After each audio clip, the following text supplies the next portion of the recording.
Look away, everybody. Our parents are fighting. The Vegas Golden Knights and Toronto Maple Leafs are in a battle over Mitch Marner's signing rights, tampering rules, Nick Hague, maybe Nick Hague, and Nick Waugh possibly as well. The two sides are in a war of words over Mitch Marner and everything in between. Let's break down what I think is going to become the biggest story of the summer. I think it already is the biggest story of the NHL offseason, and it's only going to snowball into more and more messy, awesome drama for us NHL fans and chaos for the people within the league. So let's break this thing down. Yesterday, around 3 o'clock, news broke that the Maple Leafs and the Vegas Golden Knights were working on a sign and trade for Mitch Marner. So Mitch Marner is an unrestricted free agent as of July 1st. He is not re-signing with the Maple Leafs, but the Maple Leafs still own his rights up until 11:59 on June 30th. So if Mitch Marner wanted to sign with a team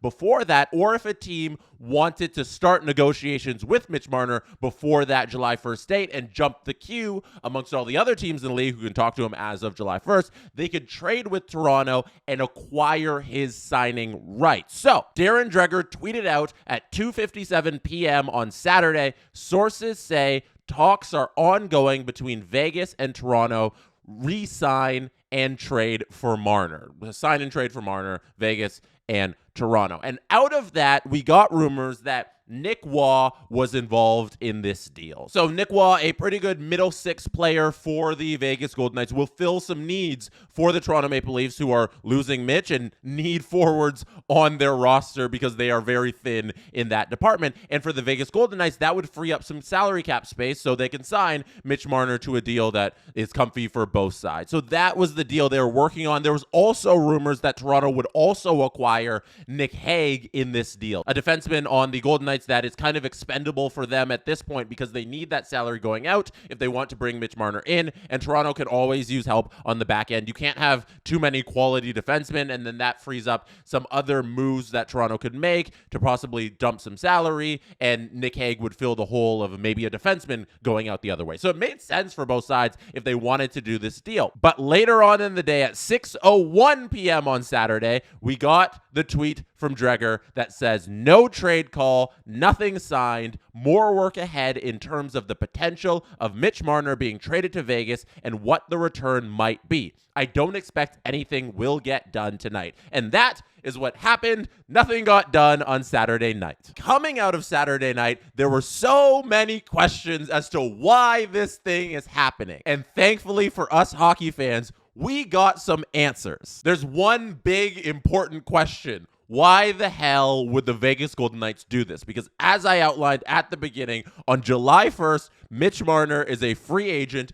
Anybody can talk to him. They can sign him. A lot of people speculated that maybe it's because they want to sign him to an 8-year contract, which can only be done by the team that is re-signing him before July 1st. Once Mitch Marner hits July 1st, he will be unable to sign an 8-year deal. The max would be 7 years. So if Vegas wants to sign him to an 8-year deal, then they would need his rights before July 1st. So you work out that sign and trade so you could sign him to that 8-year deal. But that is not the case. We got word that the rumored contract that Vegas wants to sign Mitch to is 4 years with a $12 million average annual value. And that is not 8 years. So we return to the original question. Why the hell would Vegas do this? And that answer is one specific thing. And Elliot Friedman outlined this on the 32 Thoughts podcast. So go listen to that podcast. Full credit to him on this fantastic reporting on this Mitch Marner story and this part in particular right here. Tampering. That is the answer as to why Vegas and Toronto are working out a deal right now. Tampering. This week, according to Elliot Friedman, the NHL sent out a memo to GMs about tampering. They said, you're not allowed to tamper with players because under the rules in the CBA, another team is not allowed to negotiate with another team's free agent. The Leafs have the rights to Mitch Marner. Vegas cannot negotiate a deal with Mitch Marner. But we have all of these rumors and these trades, and we know he's going there. And we have the $12 million by 4 years. It sounds like they're negotiating with him, and it sounds like they have crossed the line of tampering. So Toronto right now is threatening to call the league and say, hey, Vegas is tampering with our player, our free agent, who we still own the rights to. And if we can't work out a deal so they can acquire his rights and make this thing completely on the level, we're going to call the league and say that you are tampering with our player. And tampering is a huge deal because the penalties outlined in the CBA are not soft. They are actually pretty heavy, and we can go through it right now. Sportsnet had this graphic on their television earlier today, and they tweeted it out. Potential tampering penalties.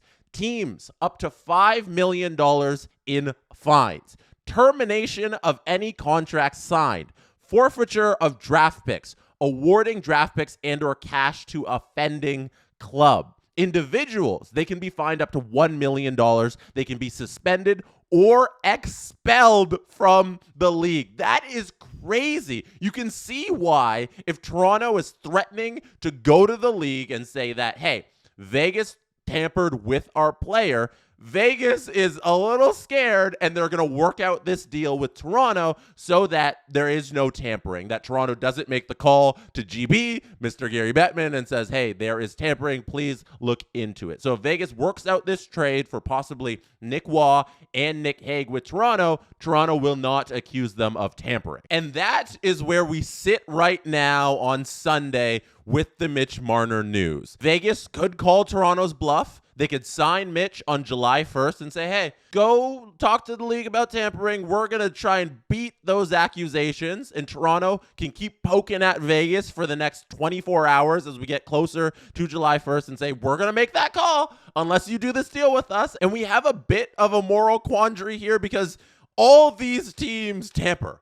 We know that they tamper. On July 1st, when free agency opens, deals are magically signed. How did these players sign these deals as soon as July 1st starts if you're not allowed to talk to other teams? In the NHL, there used to be a week after the draft, or just the days between draft and free agency, where there was a negotiation window where free agents were allowed to talk to other teams. But the NHL got rid of that little window where you could talk to other teams and negotiate deals, and then they officially signed on July 1st. Right now, you're not allowed to talk to teams, but magically these agents find ways to avoid the tampering laws and sign deals on July 1st at 9 a.m. or 12:01 or whenever free agency actually officially opens. All those deals are magically done because these agents, they're able to just not break the rules enough. So in this case, what is Vegas doing that's different than all the other teams? But also, I'm not really willing to give Vegas the benefit of the doubt at all. We've seen Vegas play shenanigans